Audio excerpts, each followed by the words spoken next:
जय श्री राम दोस्तों, कार्तिक संवाद में आपका स्वागत है। दोस्तों, आवारा कुत्तों का आतंक हमारे देश की, हमारे शहर नगर की गलियों में और सड़कों पर बढ़ता ही जा रहा है और मुझे समझ नहीं आता, ये आतंक ही कहूँगा मैं इसको।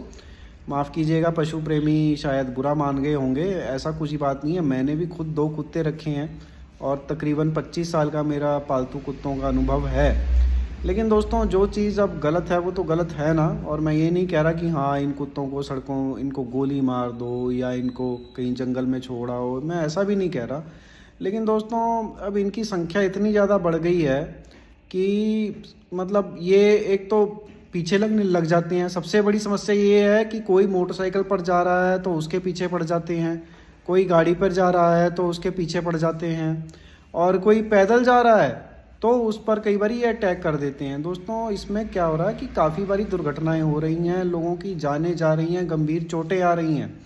तो दोस्तों, मुझे नहीं समझ आता कि इस समस्या का समाधान कैसे होगा। और हम विकसित देशों की बातें करते हैं, अमेरिका में ऐसा, इटली में ऐसा, इंग्लैंड में वैसा, तो भाई वहाँ पे मुझे नहीं लगता कि आवारा पशुओं का इतनी संख्या सड़कों पर इस तरह खुले घूमती होगी। कोई सिस्टम होगा उनको मैनेज करने का। लेकिन दोस्तों, अपने देश में तो मतलब ये लोग अपनी मर्ज़ी से कहीं पे भी सड़क पे, कहीं गली चौराहे, कहीं पे भी बैठे हैं, कब्जा जमाएं।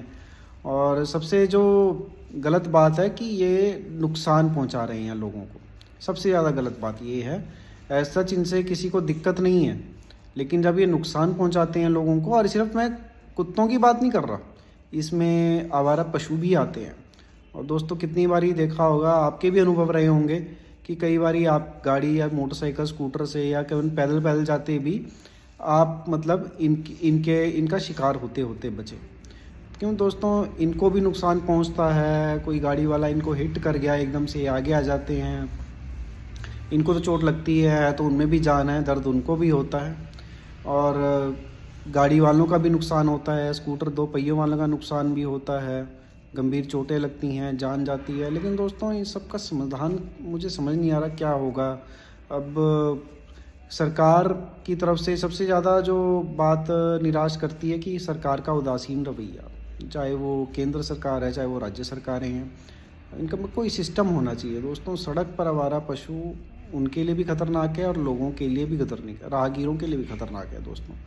तो समझ नहीं आता कि हम एक विकसित देश होने का सपना देखते हैं, खुद को नंबर तीसरी सबसे बड़ी अर्थव्यवस्था है, लेकिन इनका कोई समाधान देखने में नहीं आ रहा। बहुत निराशाजनक है दोस्तों। धन्यवाद।